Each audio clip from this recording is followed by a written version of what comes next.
Assalamualaikum, saya Dewi Ragil dari kelas 12 MIPA 1 akan menampilkan hasil presentasi saya mengenai sepak bola.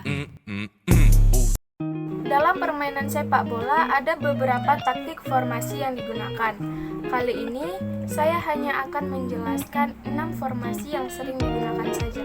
Yang pertama, formasi 4-2-2 atau formasi klasik, terdiri dari dengan 4 pemain di belakang atau skipper. Yang kedua, formasi 3-5-2, terdiri dari 3 back, 5 gelandang, dan 2 sebagai pencetak gol. Yang ketiga, formasi 4-4-1-1, yang terdiri dari 4 back, 4 gelandang di tengah, 2 pemain sisa sebagai penyerang.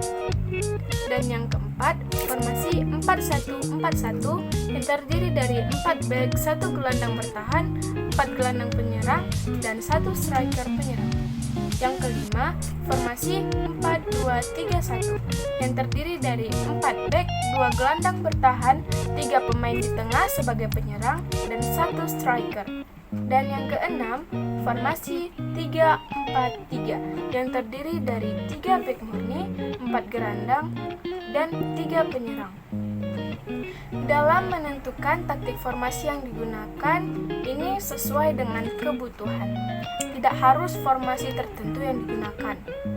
Dan dalam permainan sepak bola, waktunya biasanya 2 kali 45 menit, ditambah istirahat 15 menit, dan terkadang istirahatnya hanya 10 menit.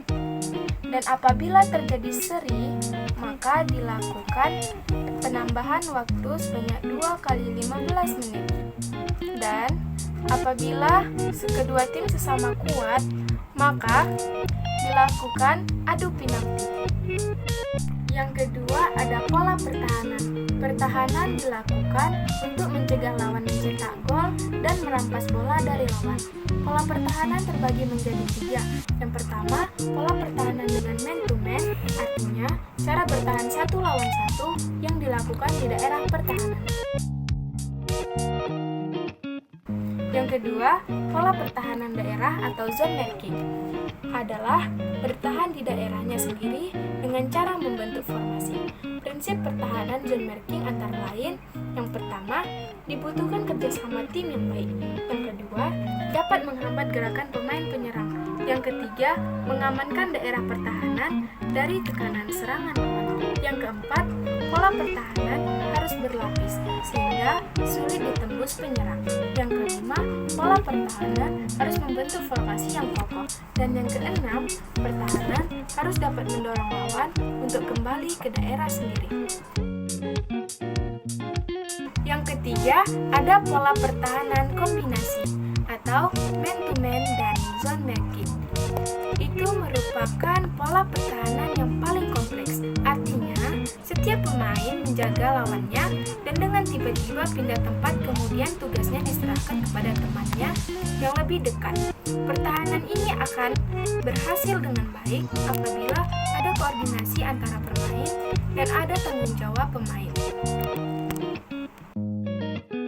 Pada intinya, ada 3 taktik yang digunakan dalam permainan sepak bola, yaitu bertahan, menyerang, dan normal. Dalam permainan sepak bola, ada pola penyerangan dan juga pola pertahanan. Pola pertahanan terbagi menjadi 3. Yang pertama, pola pertahanan man to man. Yang kedua, pola pertahanan zone marking. Dan yang ketiga, pola pertahanan kombinasi. Demikianlah hasil presentasi saya. Saya Dewi Ragil. Terima kasih. Wassalamualaikum warahmatullahi wabarakatuh.